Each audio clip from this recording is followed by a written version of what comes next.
You create the magic walls and you parry it. And they're like, what? Ow, that's not possible. We planned this all along. And then Beta says, of course, it was not going to be this easy. That's the event we're talking about. All right, then. You guess you leave us no choice. And then you move to the next side of the battle. And I switch the song to versus Magus.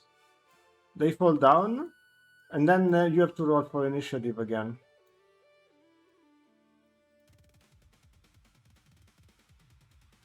Should I roll this time? I Yeah. just roll. 4.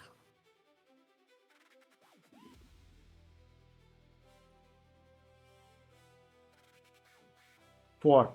Roll again. 5.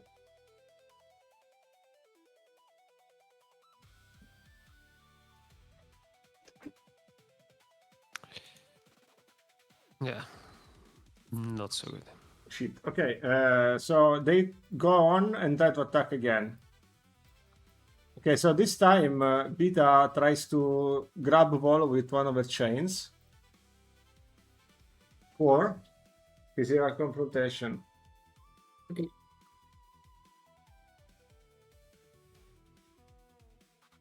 Two plus strength. Okay, so he pulls you up and he tries to smash you over them to make the platform fall. The platform breaks. You have to roll a chance to hit. If you do less than 5, you fall down with the platform, and you receive 5 damage each.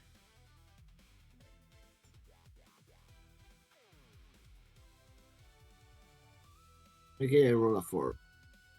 Okay, no, but Volo, you already received the damages for the smash. It's 3. Oh, great.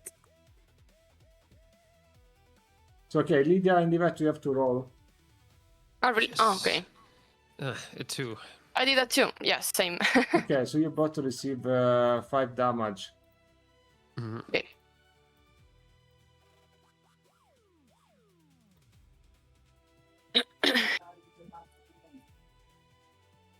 Okay.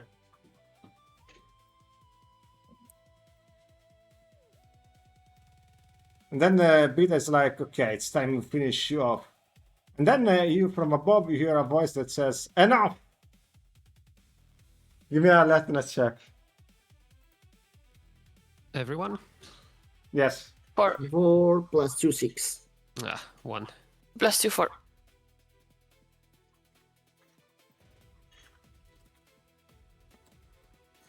We knew what we were coming for, and we got what we wanted. You see that then from above the arena that shows up. He looks at every one of you. It's like very distant and says, Magus, retreat. We did what we came to do. Don't consider this a mercy, though. Next time, we will kick your ass. Do you guys want to say something before Redden leaves? Yes. Because it's literally about to leave. It's like one split second. It's really not paying attention to you at all. You realize that you have this chance or never. Hey, big guy. We don't give you permission to burst in. I don't And need... then you leave? I see that you're irreverent as always. I don't need permission. Magus doesn't need anyone's permission anymore. If we want to win this war, you're going to be with us or without us. And if we're going to be without, well, at some point, we will have to destroy you. But for now, you are good.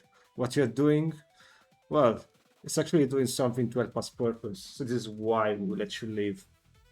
So you dare call yourself a mage? Interesting. You will see in due time. For now, you can just dwell in your own ignorance. I am done talking with people that won't listen. And he leaves. And then Beta looks at you and Yvette and says, I guess it is goodbye. Next time, we're going to defeat you. So be prepared. I had my lightning domain set up. Next time. And the rest of the mages leave. And then You know- Genji's like, yes, go. I'm going to talk to Lydia. You know what pissed me off about makes? That they act like they know everything about everyone. Does that That's- also piss you off about yourself? Yeah, at least I admit it. But they don't. As you like.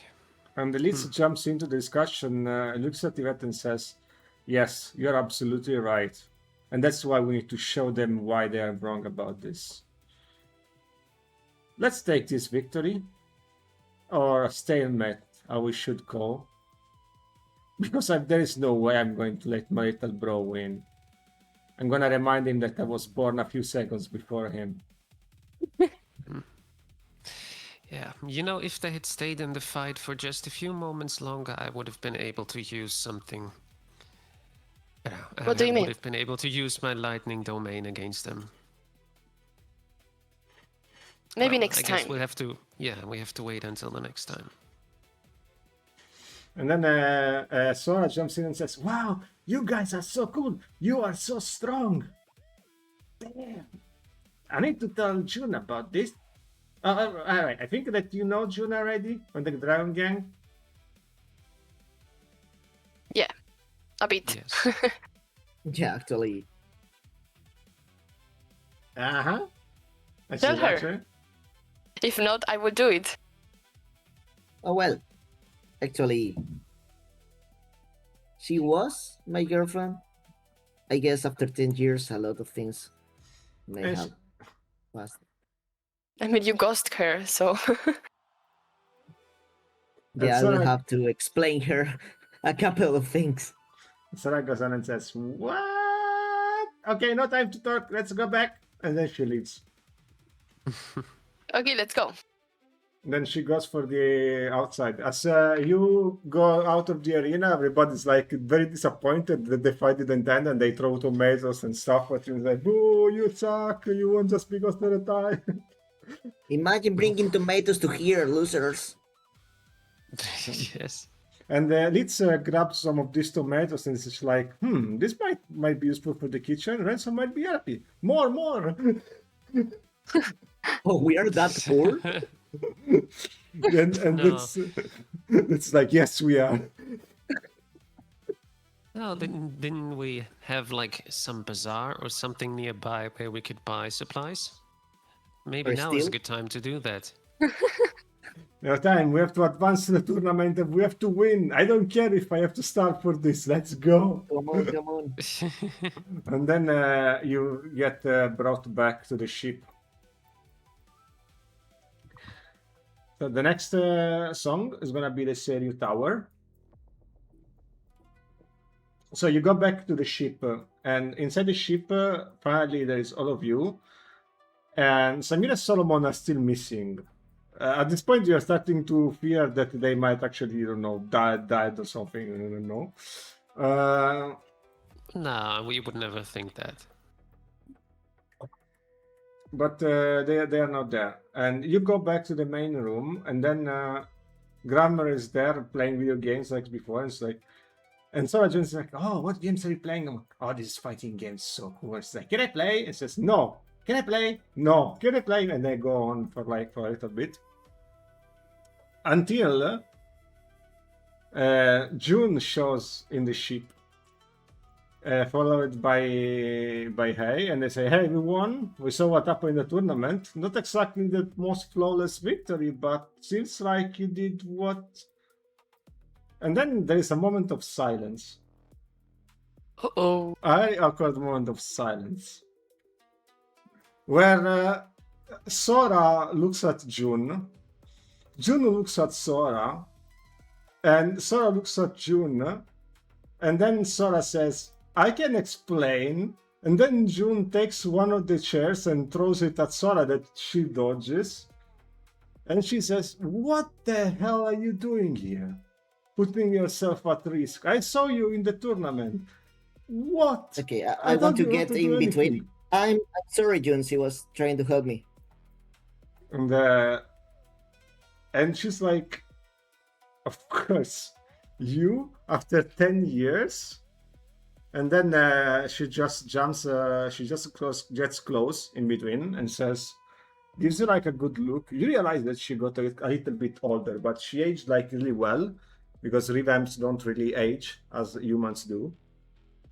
And she puts an hand like on your cheek, and then she gives you a hug and says, I think there is somebody else that should introduce you, but I guess she already introduced herself. Because you see, that's Sora Sanchire, your daughter. Oh my god, that was What? Okay, I stretch on the hug, like I yeah, compile with the hug. Oh, you know, I didn't really know what to expect from this. I know that 10 years have been a lot. It's not like I wanted to be out for 10 years. I'm so sorry I haven't been here helping you. I know everything is a mess now. I'm so glad you're okay. I'm so glad you made it past these 10 years. And Jun says, I had a lot of time to think about this, and I understand what happened. I'm not mad at you. And this is why I kept Sora. Because, well, she reminds me of you, and I guess of someone else. And, well, as you might have told, she's literally your spitting image in personality. And then Oh Sora, yes, he was. Sora looks at you and then jumps on you and she says, Daddy! You're accepting it pretty fast. And I think that's alright. Of course I am. I ran off just because I knew that you were coming back in time and I wanted to know you. And then she jumps on your head. And Jun says, and that's actually, Reina Hay jumps in and says, of course. I mean, not only she's like the spitting image of you, but she's also incredibly smart. She can solve very complex math problems and she can reason beyond an adult mind. I would say she's more like kind of a small genius, I would say. Then And surely she she got got that that from her mother. From him. I just wanted to say that. And then everybody laughs and for this like moment of chill that you're having. And then Reika jumps in and says, sorry for spoil up the moment, but we have like one last thing to do before the tournament. And Jun says, yes, now it's time I explain you what's going on, so you can help me out. See, the Dragon Gang was losing friction over the last 10 years. Our territory were completely decimated because of the war, and nobody really wants to do anything about the Argent because they believe, everyone except Joan Cortez, believe that they're a joke. Something that will never damage us. But I know the truth. I know that the war will come here and they will destroy us all if we don't act now. So Juan gave me the chance to prove ourselves by making this, charade, this tournament. So the other gang would listen what we have to say and create a spot to the seat so I could actually talk and be one of the representatives of the high table of the gangs. And that is why I need your help now. Because in the last step, where the box of my father, Junhei, is being protected by John Doe, it's not gonna be protected anymore. And the last stage of the tournament, it's a battle royale all out where everybody can claim the prize. And it doesn't matter if you lost it before, they will try to get it. We need to get the prize and leave pronto. Do you understand? We go there to the roof, we grab the box and leave. Then we get whatever is in there, I don't care, but as long as we get the seat, this is how we win, and this is how we open up a chance to fight up against the Argent. Will you help me out? Well, of course. Yes, but what happens if someone has left behind? What do you mean? I mean, you said that we have to go for the prize and then leave. and then we live all Yes. together. No one is left behind. If one of us stays behind, we go and get him back. I would rather lose my father's pride than lose any one of you again. Do you understand? Yes. 100%. And I look at the floor. And Sora's like, I'm going to. She's like, nope, yes, nope. And then they go ahead for like a few more minutes. In the meantime, the ship reaches the final stage where the last two participants can actually go. And this is the final stage, is the tower where Volo has been before.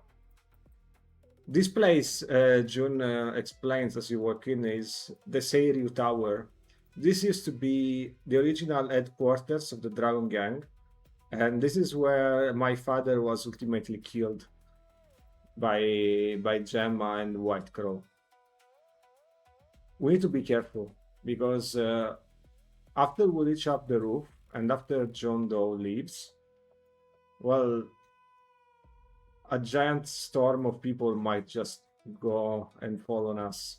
Do you understand? We have to be quick. For now, Yes. the situation seems calm, and leads the way. Do you follow her? Yes. So what you do is you are allowed to reach the red area, and John Doe just looks from above, expecting you all, and opens up a door, and then there's like an elevator that will bring you up. As the elevator is bringing you up, June takes out a photo. What are you doing? And you can see clearly what's in the photo. It's a man that is smiling, looking like the thing is like very easygoing. And she says, "This used to be Junhei. This was my father. The way he saw the world was, I would say, incredibly unique. And I don't think there will ever be somebody that could match his level of easygoingness. Although, someone around here, and she looks at Volo, might kind of get close to it. And we miss him very much. The city lost somebody that was really, really behind it. And it was taken away from us too soon. Yvette, Yes. you start going blank, and your power starts to activate again. What? What do you mean? You start, you almost lose consciousness, and Yvette is about to fall to the ground. Did somebody grabs her?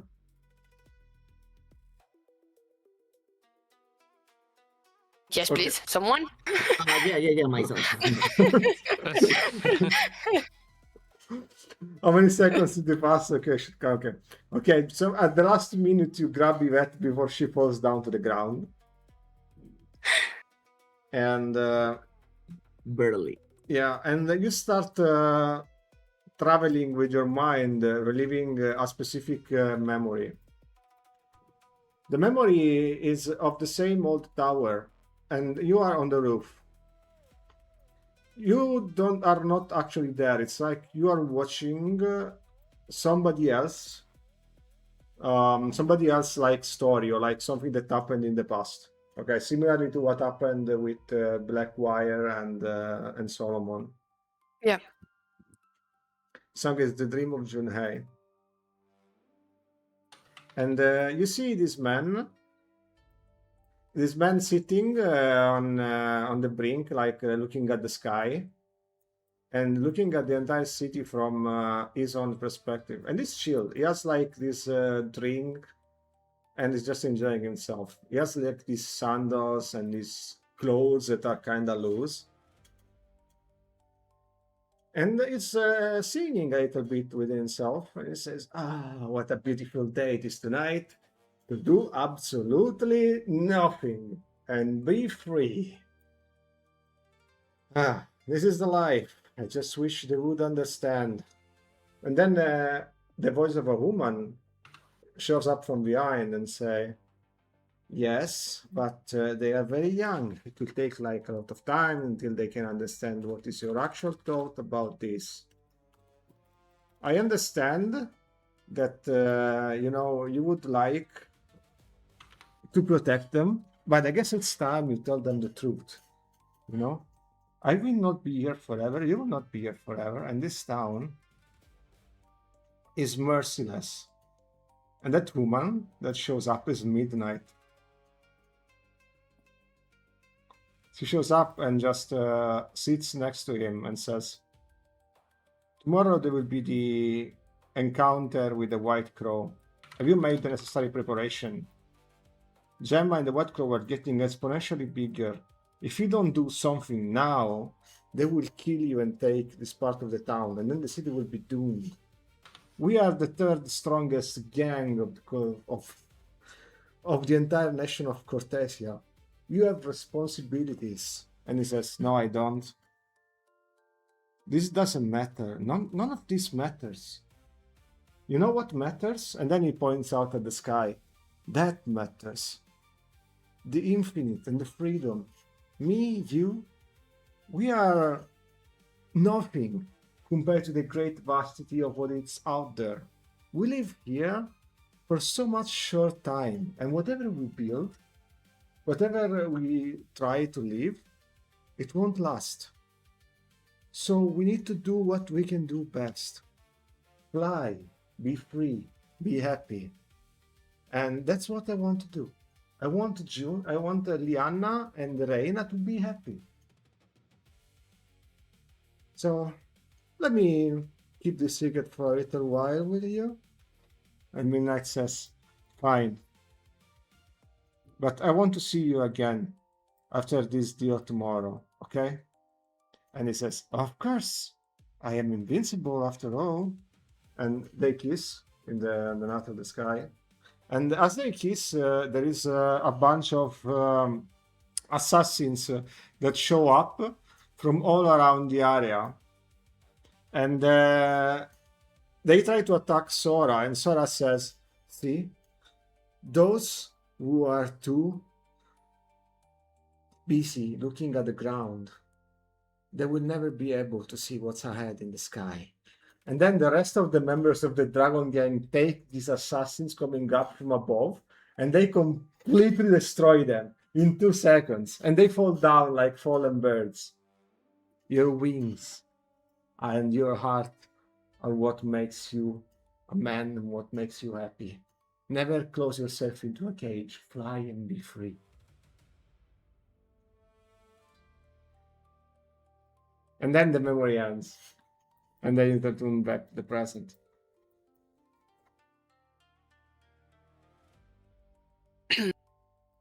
I'm a little bit ditzy, but I say, okay, guys, whatever it is inside that box is for you, girls. And I look at June and A. It's for you. And Sora says, so that was Grandpa.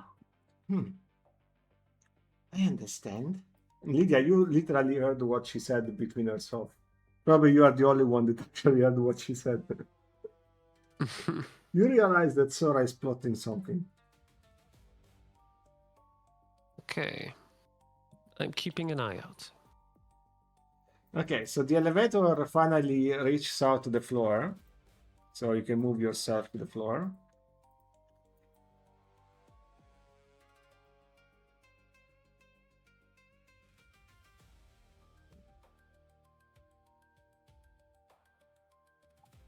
And it's just like, where is the box? Come on, spill the beans because we have to go now. And then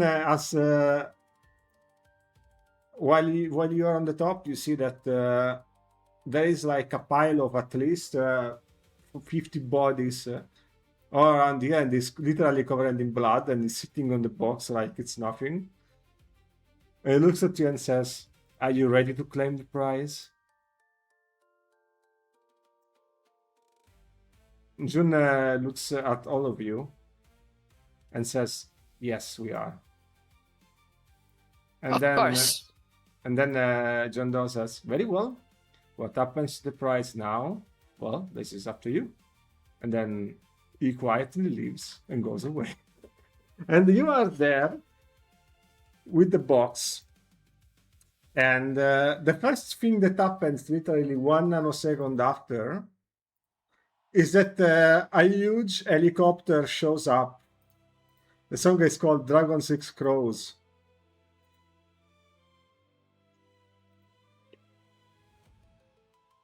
And we bring up the prop for it.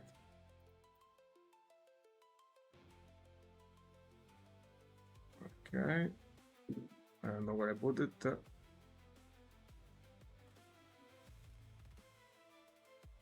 Okay, it's gonna be faster doing it like this. 1 second.